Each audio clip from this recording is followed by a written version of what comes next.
We honor you and we praise you, we glorify your name in Jesus' name. Amen. Amen. Palakpakan natin ang Lord. Hallelujah. Na, excite ba kayo? Amen. Ayan. Talagang, basta, noon pa lamang sa ating praise and worship, napakaganda. God is here. God is here po ba? Amen. Naranasan niyo po ba o naramdaman niyo po ba ang presensya ng Lord? Amen. No, napakaganda. Bakit? Bakit nandito ang Diyos? Nandoon sa inawit natin, God is here. God is here. God is faithful. Yes. Kasi ang sabi niya, the God who have called you is faithful. Amen. Dapat sumagot noon ay ang mga worship team. Doon kinanta natin, no? Sabi ko, no, habang kumakanta tayo doon, God is here. God is here. Bakit? Bakit nandito ang Lord? Dahil ba magaling tayo? Dahil ba nakabihis tayo na maganda? Dahil ba inuna natin siya? No. God is here because God is faithful. Amen. Yun ang kanyang salita eh. Kaya sabi ko, doon sa pag-aawitan natin, nabusog na ako doon. No? Parang punong-puno na ako ng mga bagay patungkol sa Lord. Sabi ko, Lord, kaya pala, kaya narito ka, Panginoon, sapagkat faithful ka, Panginoon. Sapagkat kung hindi po faithful ang Lord, wala po tayo dito ngayon. Maring iba sa inyo nasa ospital, maring iba sa inyo ay nasa kulungan, maring iba sa atin ay nasa sabungan, nasa mall, kahit saan-saan, pero dahil ang Diyos ay matapat sa ating mga buhay, dinala niya kayo muli sa araw na ito. Amen! Palakpakan mo natin ang Lord. Hallelujah! Kaya po sa ating discipleship I hope and I pray na makadalo po kayo dahil napakaganda na po. Nandoon na po tayo sa climax ng ating pong pag-aaral sa discipleship. We're studying about Christian ethics. At doon po ay, ito po kasi yung Christian ethics, ito po yung huhubog sa atin sa pagiging kung ano tayo bilang mananampalataya.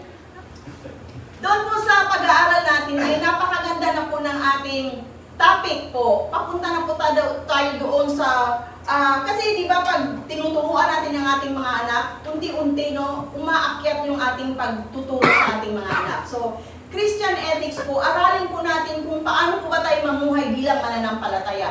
At kanina po ay nabanggit about self-will. Yung binigyan, kasi nga hindi nga tayo robot. So, self-will ba? Tama? Ayan. So, binigyan tayo ng Lord ng choices. Binigyan ka ng Lord, hindi naman corny ang Lord na sa iyo at sa gusto mo, sumunod ka sa akin. Hindi ganon. So, yun po yung ating aaralin sa araw na ito. Paki-flash po na ating... Actually, para siyang karugtong lang doon sa discipleship. Kaya sabi ko kanina, yan. So, ang pamagat po ng ating pong aaralin, ito po ay choose your circle wisely.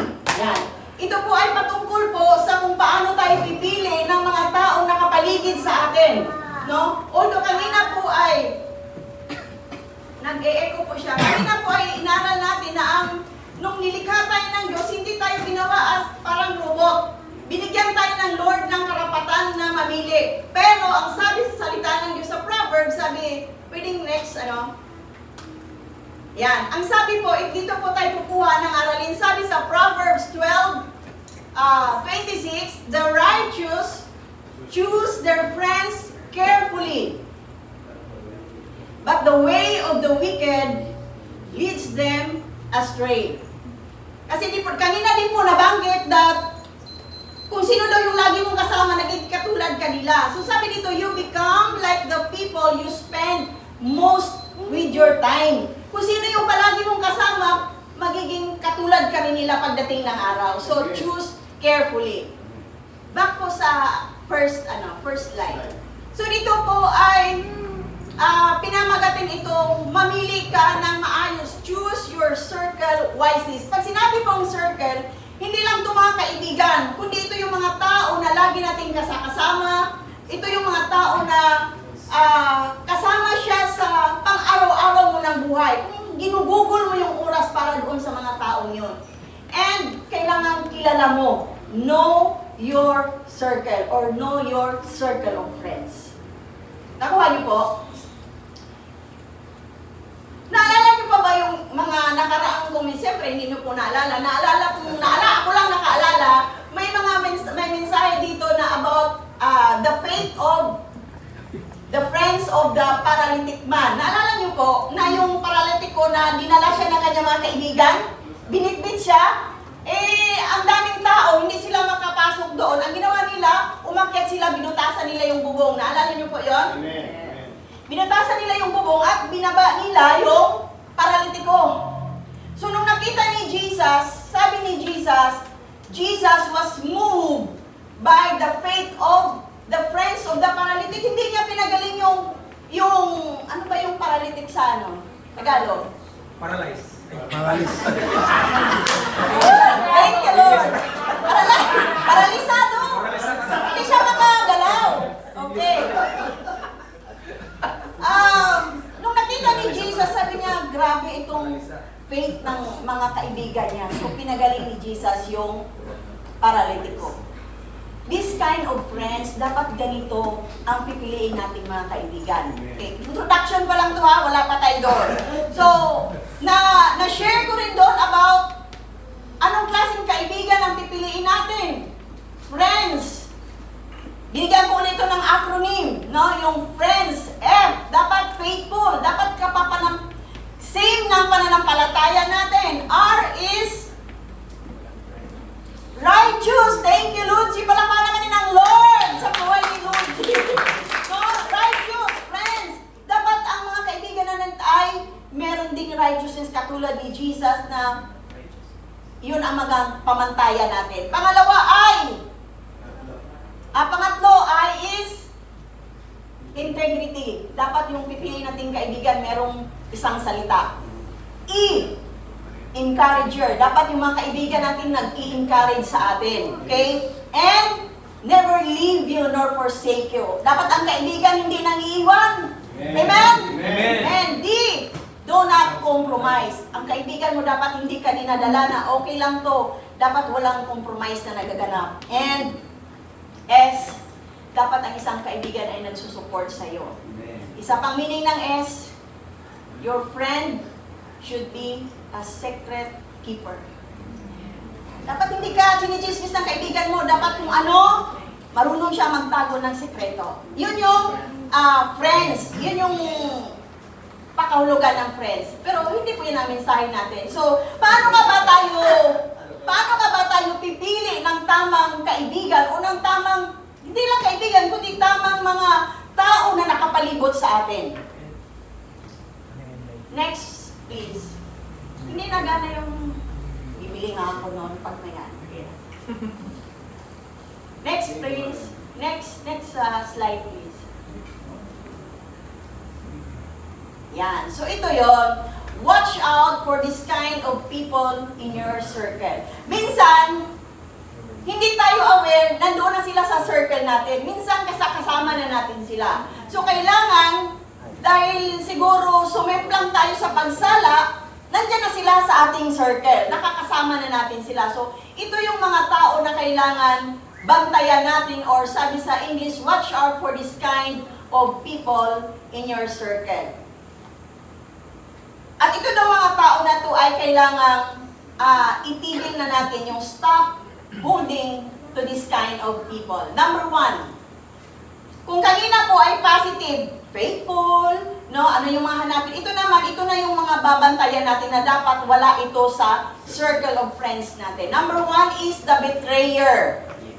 Yan. Kilala niyo yan, si Judas. Sino dito hindi nakakilala kay Judas?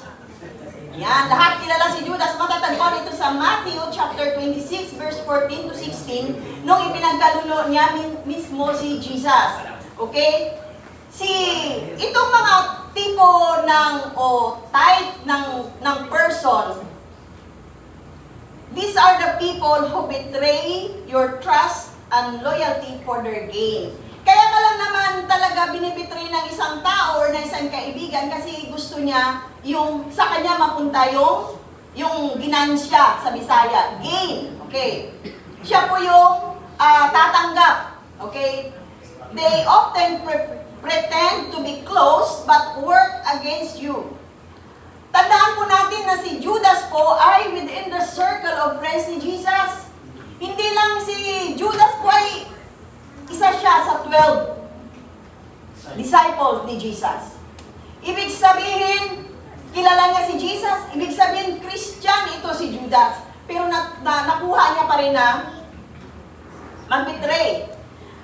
Kahit po si King David ay nakaranas din po ng isang pagtatraidor ng isang malapit na kaibigan. Dito po sa Psalms 41 verse 9, sabi ni King David, "Even my close friend, someone I trusted, one who shared my bread has turned against me."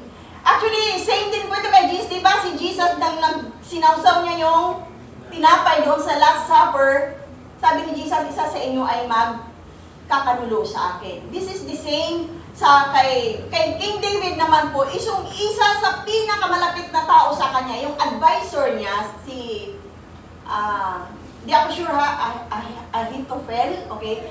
Advisor niya ito, pero trinaydor siya dahil itong si, yung anak ni King David na si Absalom ay nagrebelde sa tatay niya. Okay. So para magtagumpay itong si Absalom ay kinuha niya yung loob ng advisor ni King David. So, sa madaling sabi, noong unang panahon pa lang, meron ng mga pagbibitray na nagaganap. Pero dito po, ito pong klase ng tao na iiwasan natin ay minsan, ito yung tao na nandyan na. Kasama mo na. Kaibigan mo na, kabarkada mo na sa school. Pero tingnan nyo ang pagkakataon na ma-define nyo kung ganito ba siyang klaseng kaibigan. Okay? Sometimes po sa paglakad natin bilang mananampalataya, meron talagang isang mag-Judas type sa ating mga buhay. Hindi lang po sa church, kundi maging sa trabaho natin, sa school. Hindi ko po specific na sinabi, although alam ko naman na wala naman pong Judas dito. Di po ba? Wala namang pangalan dito Judas eh. No? Wala namang Jude. May Jude ba dito? Baka kasi may Jude dito. Wala naman. Okay. So, pero dahil nga po sa grasya ng Diyos, sa kanyang habag, minsan kahit nandyan na si Judas, pangit naman ang Judas, si Judas na lang, kahit nandyan na si Judas, God will eventually remove Judas in our lives. Kasi alam mo po ba, nung nandoon na si Judas doon, sabi, hindi siya nirebuke ni Jesus na, "Hoy, umalis ka dito ha, magtatraidor ka." Hindi po. Alam mo ba ang sabi ni Jesus sa kanya? Binulugan niya, sabi, "Sige, gawin mo na yung nararapat mong gawin." Alam ng Lord kung sino yung mga mag-betray sa Kanya. At sa buhay natin, kung kilala natin, dapat kilalanin natin kung sino yung mga taong pwede akong i-betray nito pagdating ng araw. Pero wag po kayong magtakot, "Hala, baka pala may mga kaibigan ako na tatraidorin ako, o meron akong mga kasamaan, o baka pagdarating yung araw na may mag-betray sa akin." Huwag po kayong matakot because God will eventually remove Judas in your life. Amen. Amen. Kasi gusto ng Lord, gaganapin niya yung purpose sa buhay niyo. Yes. Amen. Amen. Nakuha niyo po? Amen. Huwag kayong matakot. So, nung ko nga to, sabi ko, ay, kung nga pala, nung hayaan mo siya, huhudasin niya ako. But eventually, aalisin siya ng Lord sa buhay ko dahil ayaw ng Lord na hindi maganap ang layunin ng Diyos sa buhay ko. Aalisin ng Lord. Kaya huwag kayong malungkot. Ako minsan, iniwan kayo ng kaibigan nyo. Minsan, ni-remove ng Lord itong friend mo na ito sa'yo kasi hindi siya nakakabuti sa'yo. Amen? Hindi mapo-fulfill ang purpose ng Lord sa buhay mo. Amen. Pangalawa po, the toxic companion. Ito naman, toxic na tao. Ito naman, example nito, na mensahe ko na rin to, it's about Jonah. Diba? Si Jonah yung kinain ng? Ha? Kinain ng danggit? Diba narinig ang kinain ng danggit? Kinain ng whale. Laki naman ng danggit na yun, nangangain ng tao. Okay. Si Si Jonah po, doon po sa 2 months po na mensahe ko, it's about Jonah na siya naman ay tumakas sa kalooban ng Lord. So ang nangyari, sumakay siya doon sa barko at itong barko nga na sinakyan nila o itong boat na malaki ay inabot sila ng bagyo. Alam niyo po ba, itong boat, ibig sabihin ito yung mga taong kasama natin. Sa isang boat, example ito, boat ng VICCM, magkakasama tayo lahat dito. Once na merong isa dito na hindi or tumakbo sa kalooban ng Lord o hindi namumuhay sa kalooban ng Lord, babagyuhin tayo. Ito yung ibig sabihin ng toxic companion. Yung bang nahahawa ka doon, hindi natin alam. Kaya sabi nung kasamahan ni Jonah, sabi niya, ano bang ginawa mo sa Diyos mo? Bakit inabot tayo ng dilubyo? Bakit binagyo tayo? When someone in your boat is doing something that is not according to God's will, troubles will come. Kapag meron kang mga kaibigan na gumagawa ng mga bagay na hindi maganda, talagang dadanas kayo ng mga troubles sa buhay niyo. Kaya iwasan natin, nakakahawa kasi yung katoksikan eh. Alam niyo po, sa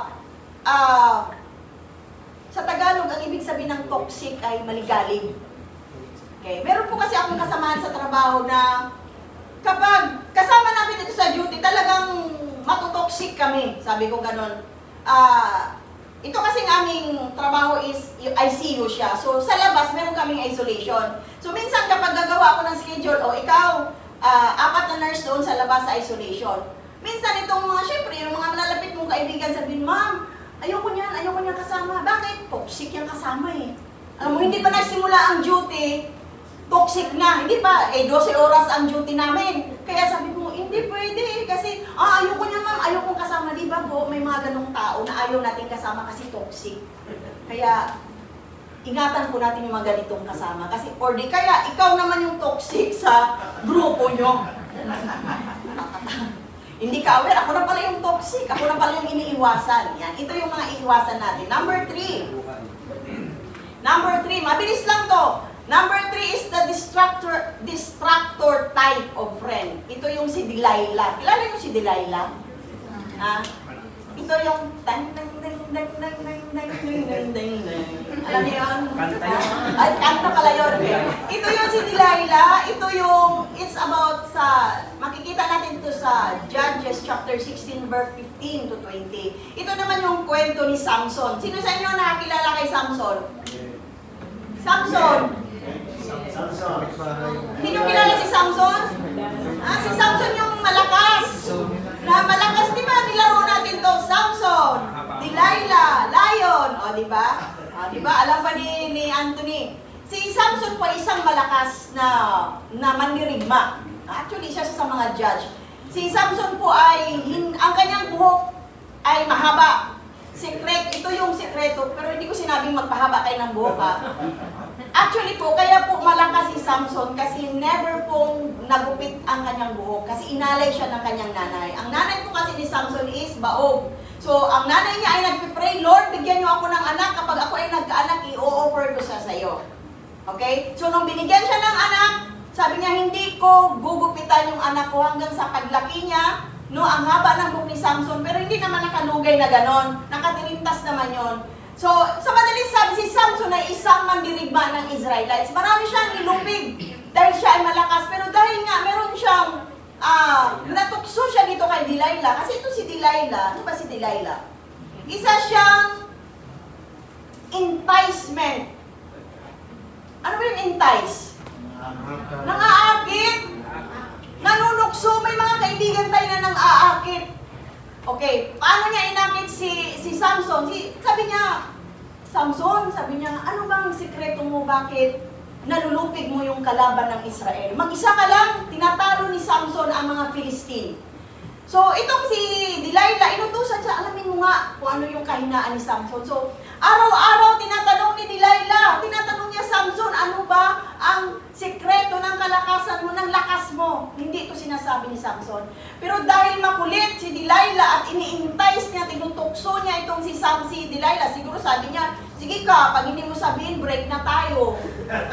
Di ba? May mga ganun, sige, pag hindi mo ako i-treat doon sa Starbucks, break na tayo. May mga ganun. Okay, so sabi, sa madaling sabi na inis na itong si Samson, sabi niya, sige na nga, ang sekreto ng aking lakas ay yung aking buhok. So, nung nalaman ito ni Delilah, sinabi niya, ay, ito yung ano. So, itong kalaban, itong mga Philistine, ginupit yung buhok ni Samson. And the story goes on, humina si Samson, namatay, hindi pa siya namatay, nalupig siya ng kanyang kalaban, dinukot ang kanyang mata kasi wala na siyang lakas eh. Dati kaya-kaya niyang lupigin ang isang hukbo ng kalaban, pero nung wala na siyang lakas, dinukot pa yung mata niya. Ganun po, ingatan natin yung mga ganitong klaseng kaibigan na iintays ka, alamin ang kahinaan mo, at dadalhin ka niya doon na ikaw ay lubusang manghina. Iwasan natin yung mga kaibigan na magpapahina sa atin. May mga tao talagang walang ginawa kundi bantayan ng ating mga kahinaan. Ito kasing si Delilah, talagang gusto niyang alamin ang kahinaan ni Samson. Sa ating pong mga mananampalataya, meron din pong mga kaibigan, meron tayong mga kasamahan. Pag sinabi ko to, wala siya dito. Hindi ko binabanggit na narito kasi I know that this church is being refined and now we are victorious. Amen. So wala na ito mga ito. Kaya lang sabi ko, Lord, ayoko nitong i-mensahe kaya nag-struggle ako. Although sabi ko, mahal, ayokong mag-mensahe, ikaw na lang kasi hindi ko mabuo yung mensahe. Yung pala, ito talaga yung kapahayagan ng Lord that minsan may mga kaibigan tayo na wala nang ginawa kundi alamin ang ating mga kahinaan. Uy, ano ba yan yung pastor, mahina yan sa ganito eh. No? So dapat iwasan natin yung mga tao na hindi nila, wala nang ginawa kundi titingnan lang ang kahinaan ng kanyang kapwa mananampalataya. Hindi siya nakakabuti sa atin. Amen? Next po. Number 4, the doubter. Yan. Ano yung doubter? Ha? Doubter. Hindi, daughter. Anak ng babae. Daughter. Doubter. Okay? Yun yung mga laging nagdududa. May tamang hinala ka lagi sa kapwa mo. Ito yung iiwasan natin. Okay? Ang example naman dito yung 10 spies. Yan. Sino ba itong mga 10 espiya? Yan. Kasi po, bago sila pupunta doon sa ang Israel po, bago sila pumunta doon sa ipinangakong lugar, yung Kanaan, utos mo na si Moses na mauna mo na kayo, nagpadala si Moses ng 12 spies. 12. Bawat isa sa isang tribo. Kunyari, isa sa tribo ni Dan, isa sa tribo ni Judah. Bawat tribo po nagpadala. So, 12 ito. Pumunta itong 12 na spies. Matatagpuan natin ito sa Numbers, chapter 13, verse 31 to 33. So, nung nakita nila, pinadala, kasi sabi ni Moses, bago tayo pumunta doon sa Kanaan, alamin niyo muna kung anong kalagayan ng lugar na pupuntahan natin, yung lugar na pinangako ng Diyos. Alamin niyo anong klaseng tao, marami bang pera doon, marami bang, ano doon. So, sa madaling sabi, pinadala niya itong spies. Mga espiya, 12 sila. So, pagbalik nila, itong 10, sabi nila kaagad kay Moses, nag-report sila, nako, malalaki ang mga tao doon. Mga higante ang mga tao doon. Para lang tayong grasshopper sa paningin nila. Mukhang hindi ito yung pinangako ng Diyos sa atin na ibibigay niya sa atin. Nagdududa kaagad sila, itong 10. Pero merong dalawa na nag-stand out. Si Joshua at si Caleb. Sabi ni Joshua at ni Caleb, hindi. Sabi niya, alam niyo ba na ang grapes doon ay alam niyo yung isang ng grapes? Isang tangkay, yung isang tangkay ng grapes, alam niyo po ba na kailangan ang magbuhat doon ay 2 tao? Ganon kalaki ang grapes. Siguro yung isang grapes ganon. Paano makainin yung grapes na malaki? masagana ang Kanaan. Sabi ni Joshua, hindi masagana ang bansa o ang lugar na pupuntahan natin. Pero dahil 10, 2 lang yung nagsabi ng positive, itong 10, syempre sila yung pinapaniwalaan ng mga Israelites. Sa madalit sabi, naniwala yung mga Israelites. Hindi, wag tayo pumunta doon kasi papatayin lang tayo ng kalamidad. Hindi nila pinanghawakan yung salita ng Diyos na ito yung pinangako ko sa inyo, dadalhin ko kayo dito. A land flowing with milk and honey. Alam niyo po ba ang consequence? Ito yung dahilan bakit ang Israelites ay nagpaikot-ikot. 40 years. Nagpaikot-ikot sila for 40 years. Dapat 40 days. Malapit lang talaga eh. Hindi ako sure ha. Correct me if I'm... Actually, hindi daw dapat aabot ng 1 taon marating na nila yung Kanaan. Pero dahil nagdududa sila sa kapangyarihan ng Diyos, nagdududa sila sa magagawa ng Diyos sa buhay nila. Ikot-ikot lang sila doon. Ikot-ikot lang sila doon. Hanggang yung generation na yun naubos, namatay, at yung generation ni Joshua, yun yung pumasok sa Kanaan. Minsan po kapag tayo ay nandoon sa pagdududa, hindi mo talaga marating ang magandang plano ng Diyos sa buhay mo. Hindi ako maniniwala. Maniniwala ka ba na pagdating ng araw, ang anak ko ay gagawa na ng panibagong SM, ang anak ko ang magdi-design. Dahil ang anak ko ay maging magaling na architect. Maniniwala ka ba doon? Pero kung punong-puno ng pagdududa ang buhay mo, hindi mo yun marating. Katulad nito mga ito. So iwasan natin yung mga tao na walang gagawin sa buhay natin. Alam niyo po yung klase ng taong nega? Ito naman, napaka-nega mo naman. Lahat na lang nang sasabihin, may kontra sa doon. Pag sinabing, punta tayo doon, masarap daw doon. Masarap daw doon ang kape. Hindi, kape lang yan. Bili na lang tayo ng 3-in-1. Hindi, punta tayo doon sa ano. Saan ba yung magandang pasyalan doon sa Global? Hindi, tayo yung doon sa may parang, binis, ano ba yun? Sa BGC. Punta tayo doon. Traffic doon. Wala nang ginawa. Lagi na lang nega, lagi na lang kontra. Ito yung mga taong, iwasan natin ito mga ganitong tao. Kasi itong pagiging nega po, minsan ay nakakaasar din. Joke. Minsan, iwasan natin itong mga taong masyadong nega. Kasi nagdudulot ito ng pagdududa. Ano ba? I-enjoy ko ba ang buhay ng Lord? Marating ko ba yung mga pangako ng Diyos sa buhay ko? Pag meron kang pagdududa, wala kang mararating katulad ng mga Israelites. Next po. Ito, the user. Yan. Para ito sa mga youth. Yan. Ito ang kwento ng isang kaibigan ng prodigal son. Alam niyo po yung kwento ng prodigal son, di ba? Yung kinuha niya ng maaga yung mana niya. So, nung nakuha niya yung mana niya, pumunta siya doon sa lugar na kung saan malayo at nilustay niya yung kanyang mana. Ito naman marami siyang kaibigan. Marami siyang kaibigan, pero nung naubos na ang kanyang pera, iniwan siya ng kanyang mga kaibigan. Meron po tayong mga kaibigan na ganito. No, na user. Gagamitin ka lang kapag meron ka. Okay? True friendship can be tested daw po. Matitest daw po ang tunay na pagkakaibigan kapag wala ka ng pera. Kapag wala ka ng pera, at pupuntahan ka pa din ng mga kaibigan mo, ibig sabihin, talagang totoo silang kaibigan. Amen. Nakuha niyo po? Meron kasi pong mga tao, minsan, mga malalapit na natin, kapag medyo wala na silang makita sa ating, iiwanan ka na. Ito yung mga klase ng user friends. So, ito yung mga iiwasan natin. Hindi tayo magpa-prosper dito. And next is number 6, the oppressor kind of friend.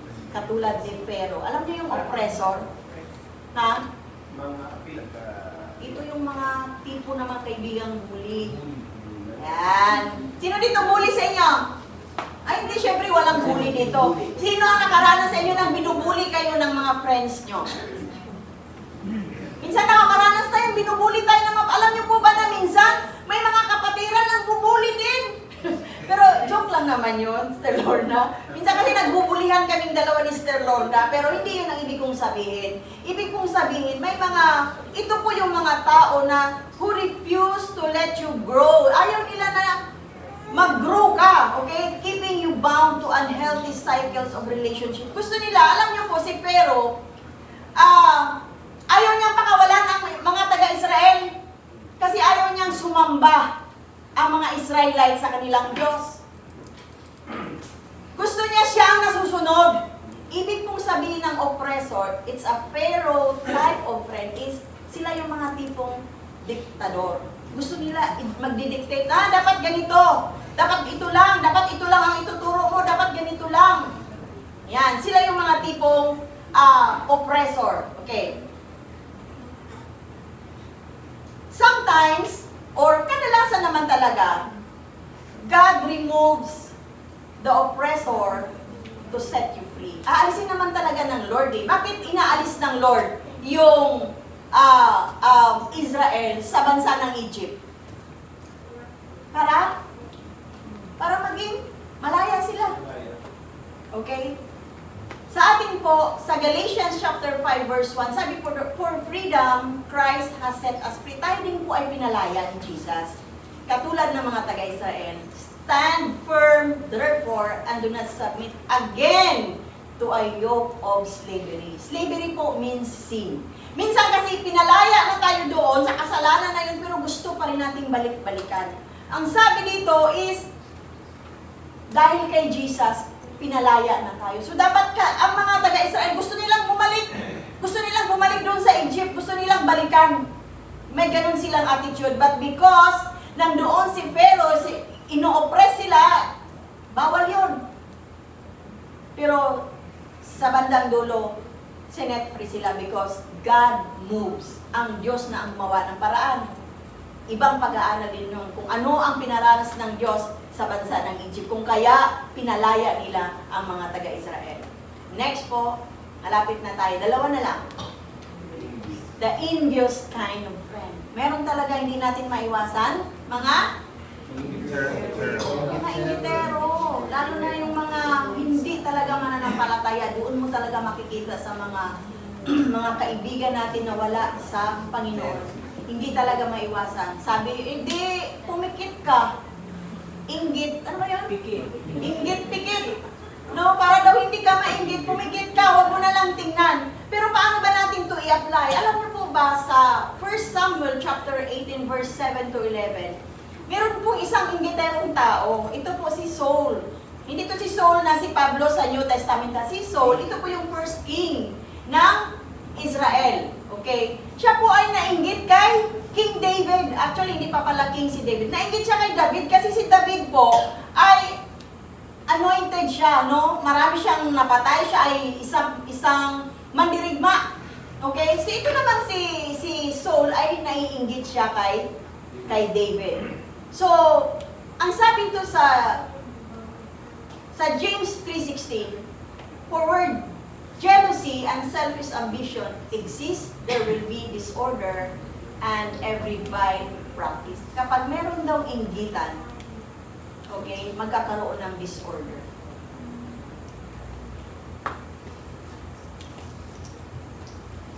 Pero hindi po kasing masakit man na minsan ay meron din palang klase ng isang Kristiyano na merong naiinggit siya because of selfish ambition. Sarili lang ang iniisip, di baling masira, di baling magkawatak-watak, but because gusto niya lang masunod ang sarili niyang plano. Ingatan po natin na walang ganitong klase sa circle of friends natin. Nakuha niyo po? Kapag naramdaman niyo na parang naiinggit sa'yo, ex ka na sa akin, is ka na sa ba't natawa ito? May pangiti-ngiti dito eh. Siguro may kaibigan siya na ingitero. No? Pag mga may ganito na tayong friend, or meron itong taong ganito sa circle natin na parang wala nang ginawa kundi mainggit, iiwasan natin itong mga ganitong klase ng tao.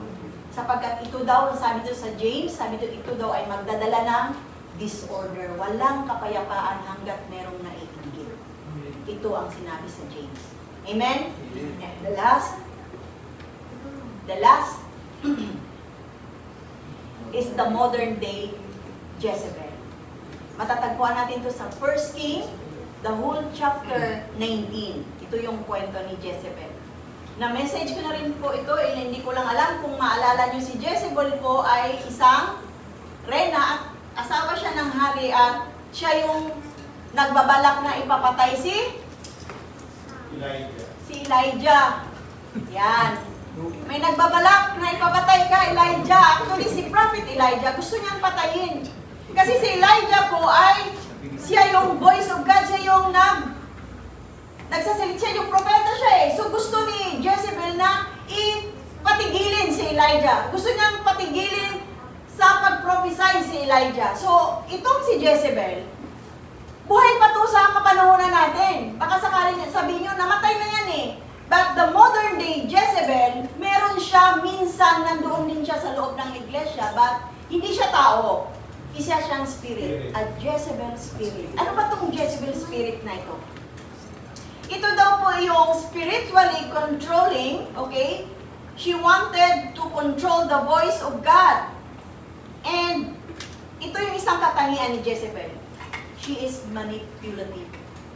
Gusto niyang mag-manipulate. Gusto ko kasi ganito eh. Gusto niya sundin ako. Gusto ko ganito. Ganyan si Jezebel na, hindi, wala akong pakialam kung ano yung sinasabi. Basta gusto ko ganito, sundin niyo ako. This kind of spirit, gusto niyang i-manipulate ka. Bilang kaibigan, huwag ka, hindi, ayoko sa Jollibee. Dito tayo, gusto ko dito eh. Mag-McDo tayo, ayoko. Gusto niya i-manipulate yung friendship niyo. Sa church naman, gusto niya i-manipulate na gusto ko ganito. Pero sa isang samahan o sa isang iglesia, meron po tayong sinusunod. Siyempre, according doon sa binasa natin pundasyon, dapat biblical palagi. Hindi tayo makikinig doon. Hindi, kasi doon sa pinanggalingan ko kasi ganito eh.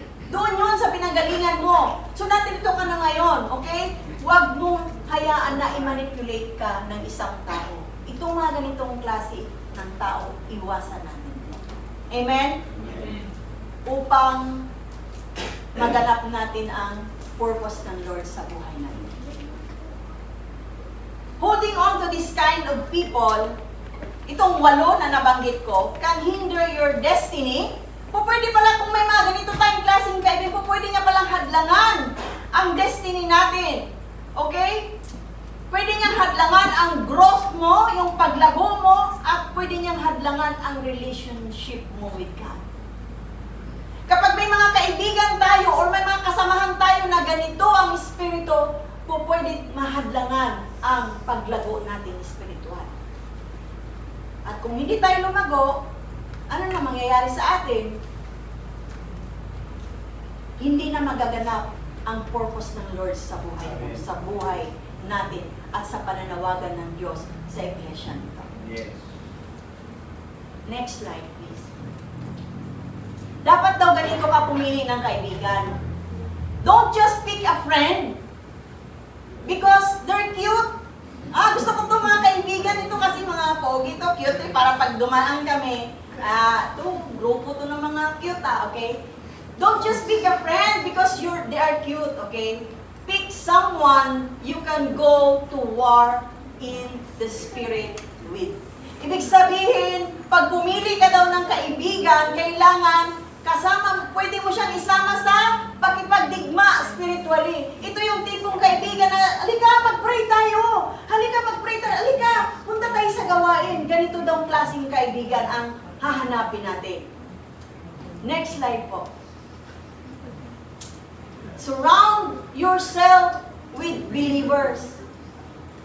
Palibutan nyo yung sarili nyo ng mga mananampalataya. Ang sabi sa Ecclesiastes 4:12, you're not alone in the fight. Surround yourself with believers who can pray and stand with you. Kasi sabi sa Ecclesiastes, though one may be overpowered, two can defend themselves. Kaya nga po kanina, nabanggit na, nag-exhort na, maghanap tayo ng ka-prayer buddy or ka-prayer partner. Sa every Saturday po, meron na kaming pagbabagong konti na maghanap ka ng prayer partner mo. At example, partner kami ni Luigi, the whole week ipag-pray ako ni Luigi at the whole week ipag-pray ko rin siya.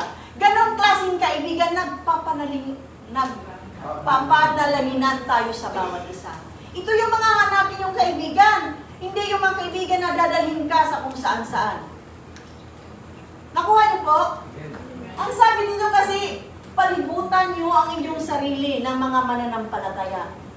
Katulad ng isang kamatis. Kamatis, kahit gaano yan kaganda, ka-fresh, kapag lagyan mo yan ng isang bulok na kamatis, lahat yan mabubulok eventually kasi mahahawa. And the last slide.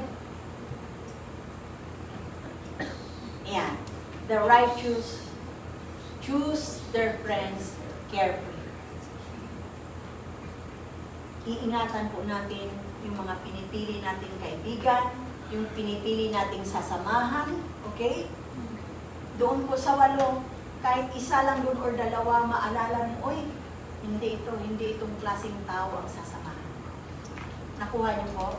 Meron po ba tayong natutunan? Amen. That as righteous people, tayo ay nakakaalam. Sabi mo, hindi naman ako righteous eh. No, you are righteous because Jesus died for you. Baka kasi sabihin nyo, hindi ako righteous kasi nagkakamali pa ako eh. Hindi ako righteous kasi mabilis akong magalit. Hindi ako righteous kasi minsan nakakalimutan akong mag-pray. No, you are righteous because Jesus died for you and Jesus was our righteousness. Lagi ko pong sinasabi na ang nakikita ng Diyos sa akin ay hindi ako, kundi ang nakikita ng Diyos sa akin ay si Jesus. Kasi binayaran niya ako, binayaran niya lahat ng kasalanan ko. Now, if we are righteous, then we have to choose our friends carefully. Kasi yun po yung aral sa Proverbs. Sa Proverbs 12:26, that the righteous should choose their friends carefully. Amen? Amen. Sa ating paglabas, sa ating pag-uwi, o sa ating pag-iisa, gulay-gulay ka, Lord, sino yung mga kaibigan ko, Panginoon? O sino yung mga kasama namin, Panginoon? Sino yung mga tao nasa paligid ko na merong katangian? Hindi yan, yung sa friends yan, na merong katangian nung 8 na dapat iiwasan natin. Pipili tayo ng kaibigan na pwede nating dalhin sa pagdigma sa panalangin. Amen? Praise the Lord. Tayo kung lahat ay tumayo.